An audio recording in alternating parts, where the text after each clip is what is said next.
Dios obra en y a través de las oraciones de su pueblo.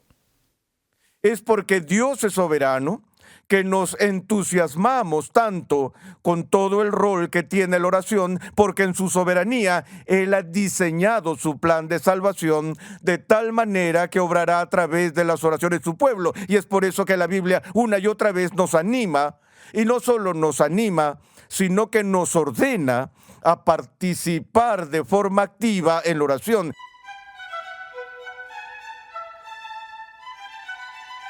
Como creador y gobernante de todo el universo, Dios no solo ordena todo, sino que también requiere que su pueblo se comunique con Él a través de la oración. Gracias por escuchar Renovando tu Mente mientras llegamos al final de esta serie de enseñanza sobre la oración, donde en 6 episodios, R.C. Sproul enseña algunos pasos básicos para desarrollar una vida de oración fiel y demuestra que la comunicación íntima con Dios está en el corazón de nuestra relación con Él. Por medio de Cristo somos aceptados por Dios y capacitados para invocarlo como nuestro Señor y Padre. Para algunos esto parece ser una contradicción. Si Dios es soberano y el futuro ya está predeterminado, ¿qué poder tienen las oraciones humanas para alterar lo que Él ya ha decidido?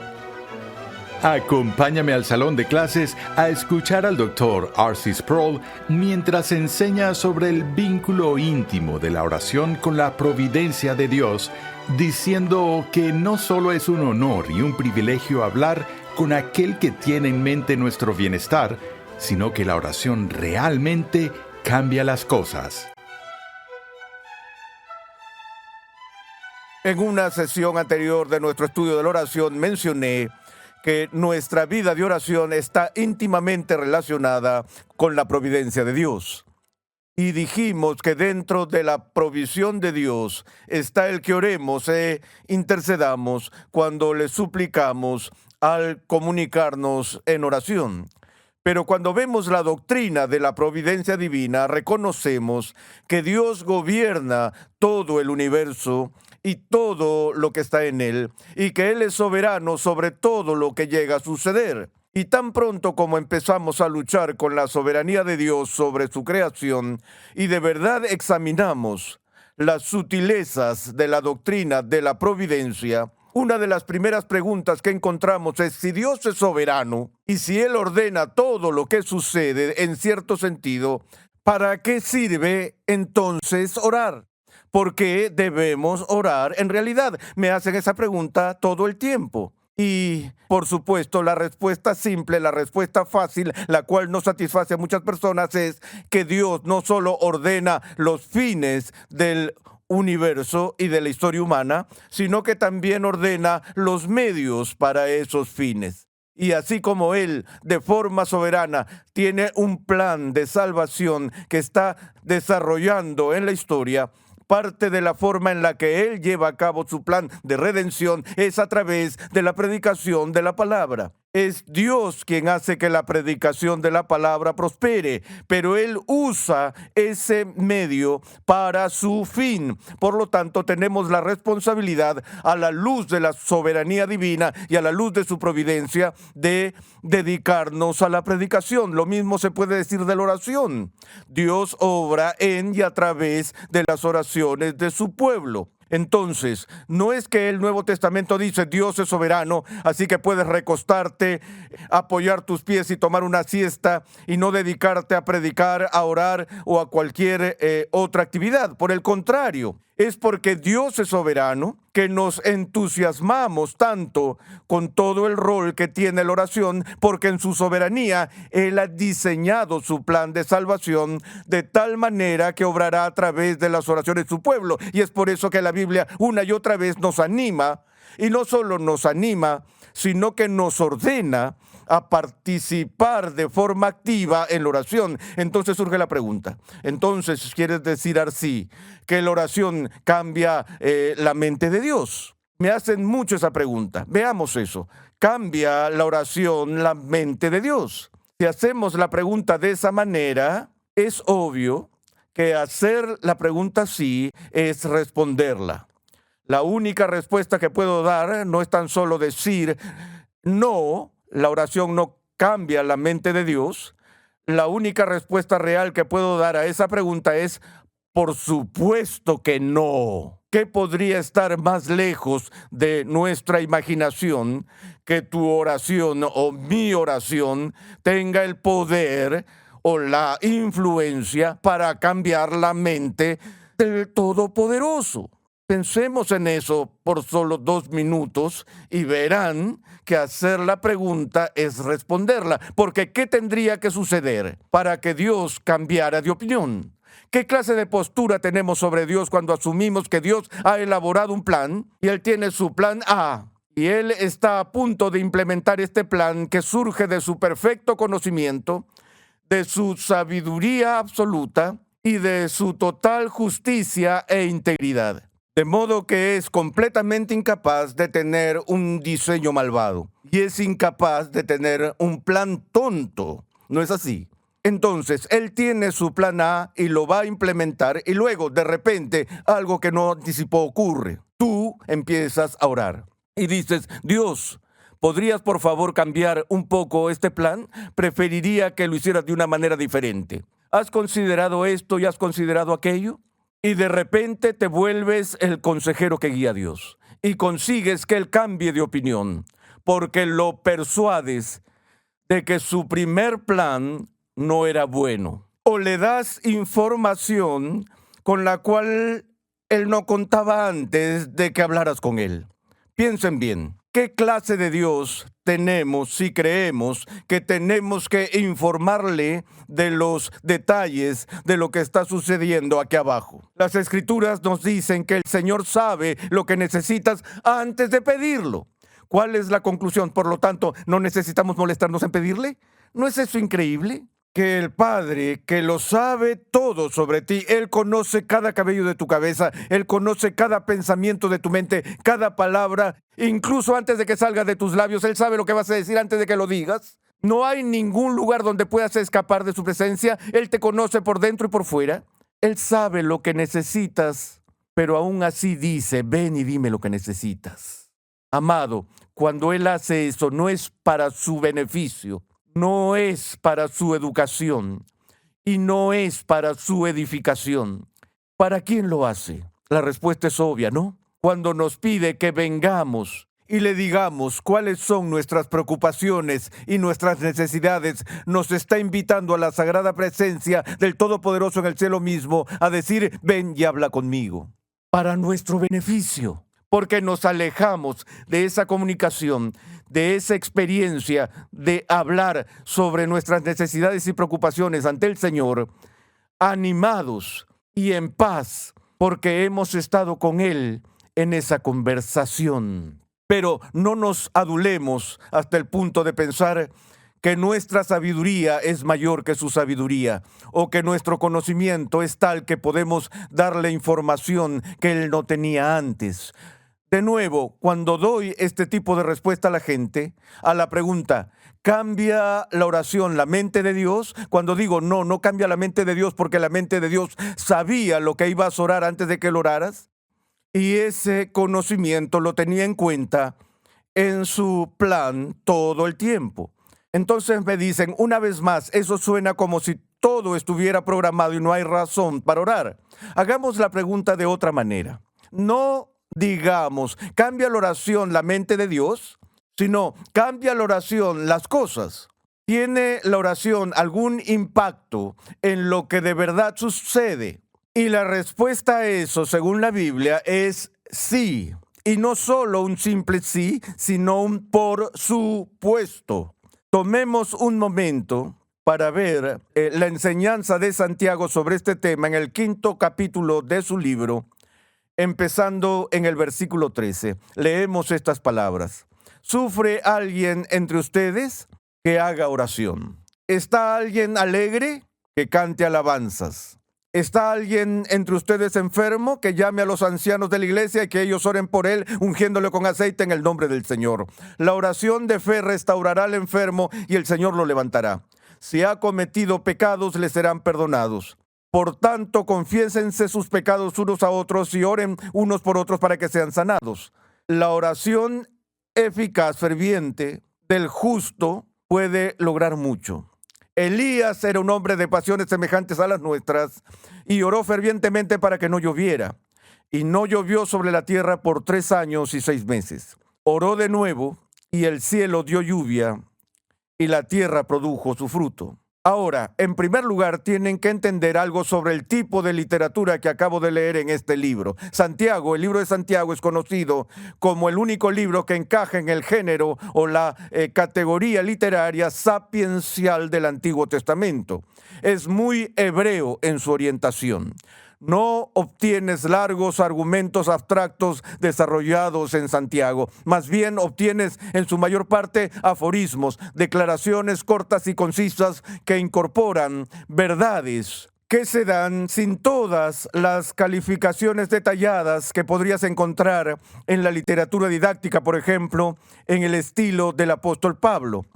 Así que deben tener cuidado cuando leen esto, porque algunos lo leen y dicen, espera un minuto, dice que la oración de fe restaurará a los enfermos, el Señor lo levantará, como si esto fuera una promesa absoluta a toda petición. Sabemos que en el Nuevo Testamento hubo oraciones de los santos a las que Dios dijo no. Por ejemplo, por inferencia, echemos un vistazo a lo que sucedió cuando Pedro fue arrojado a la prisión y los discípulos se reunieron para orar con fervor por el rescate de Pedro. ¿Recuerdan ese evento?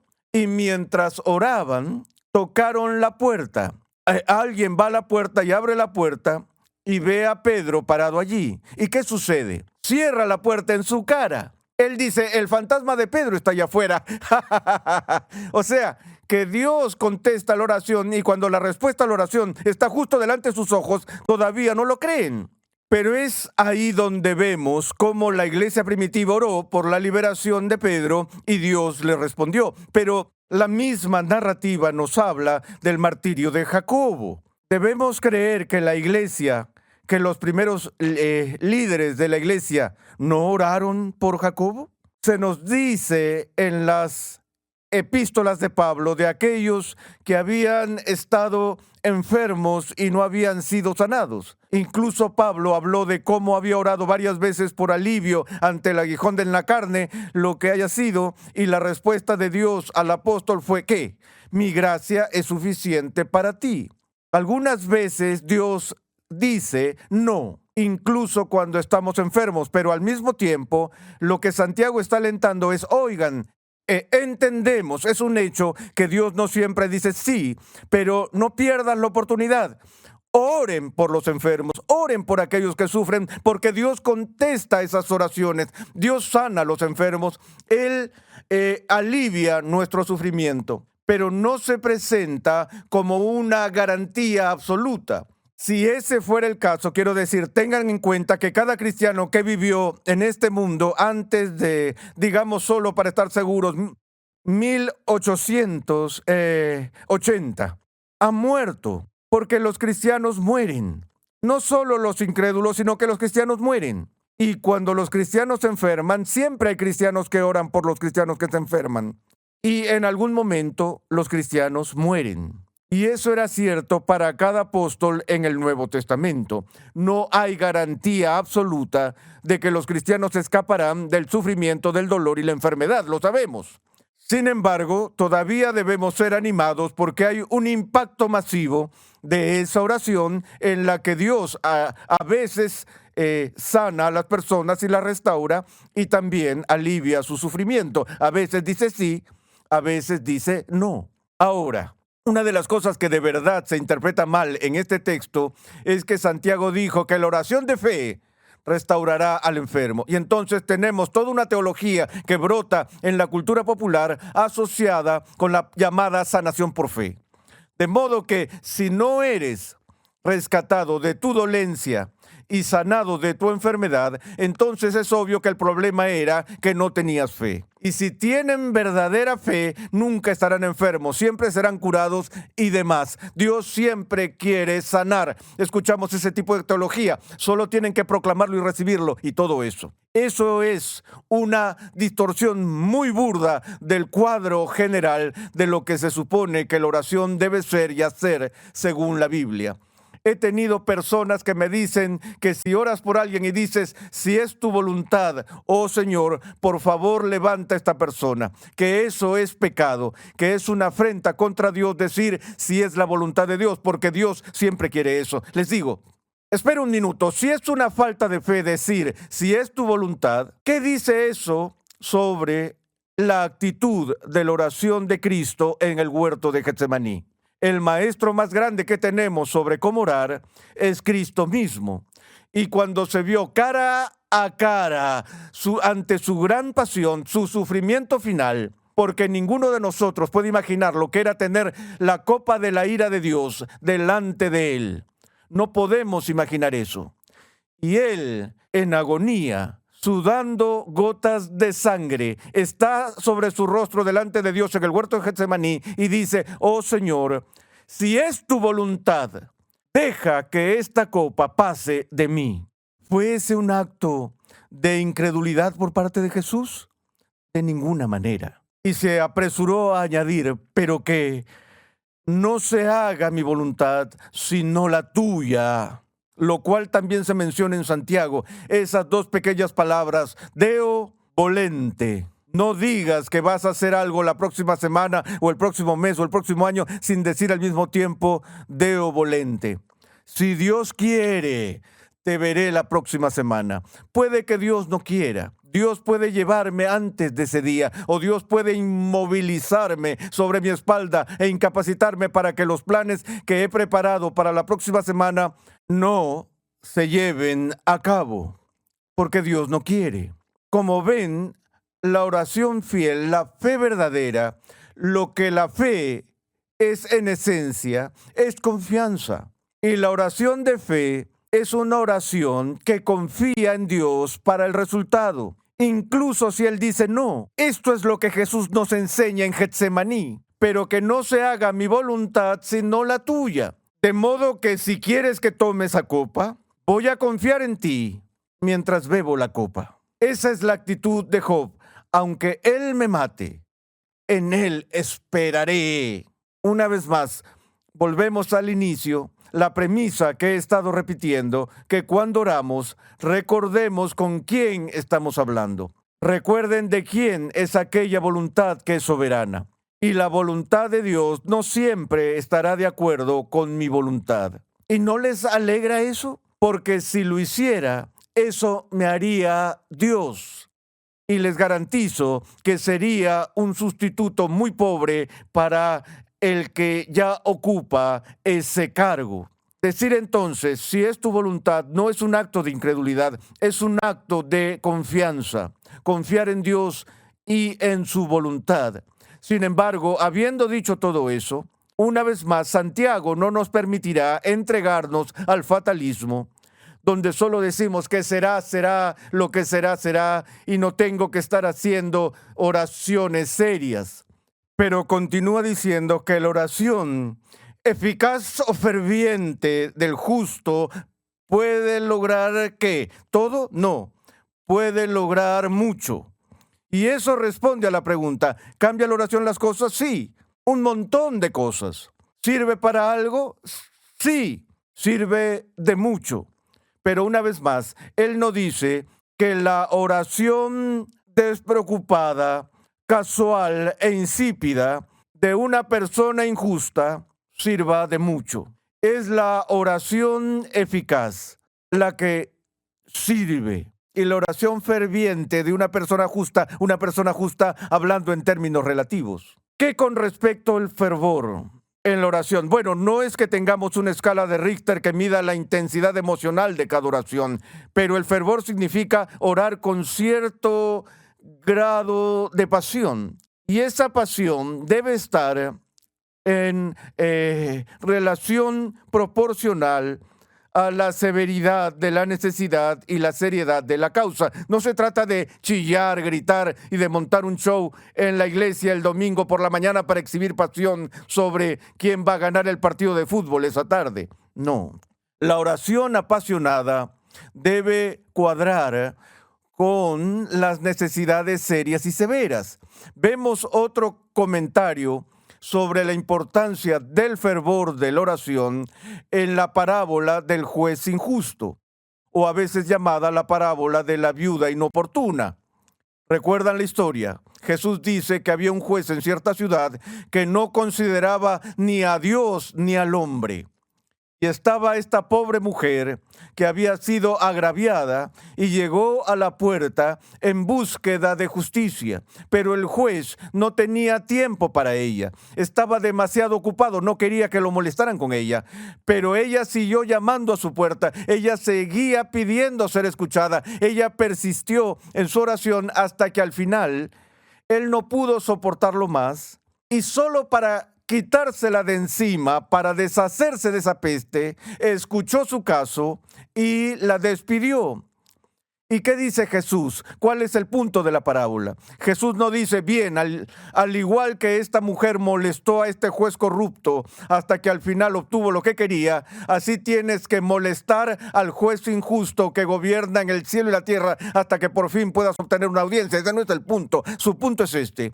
Sí, incluso los jueces corruptos en este mundo de vez en cuando escucharán la oración de alguien, cuanto más el verdadero juez del cielo y la tierra, que no tiene corrupción en él, en lo absoluto, escuchará tus oraciones. Y hace la pregunta retórica, ¿no reivindicará Dios a sus elegidos que claman a él día y noche?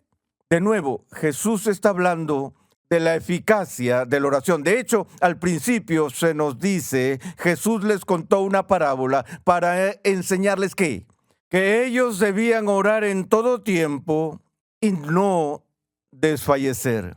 Ese era el punto de esta parábola, ese es el punto de esta serie que queremos enfatizar, lo que Jesús enseñó en esa parábola, que siempre debemos orar y no desfallecer. Y si de vez en cuando nos sentimos al borde de desfallecer, si sentimos que estamos a punto de rendirnos, lo más probable es que hayamos sido flojos en nuestra oración, porque hay una correlación entre la oración y el coraje, la oración y la esperanza. La próxima vez que estés pensando en desfallecer, recuerda que la oración ferviente y eficaz de una persona justa puede mucho. Y es un mandato, pero de nuevo es uno de los mayores privilegios que Dios le ha dado a su pueblo, que podamos venir a Él cuando a nadie más le importa y nadie más quiere escuchar. A Él le importa y Él escuchará.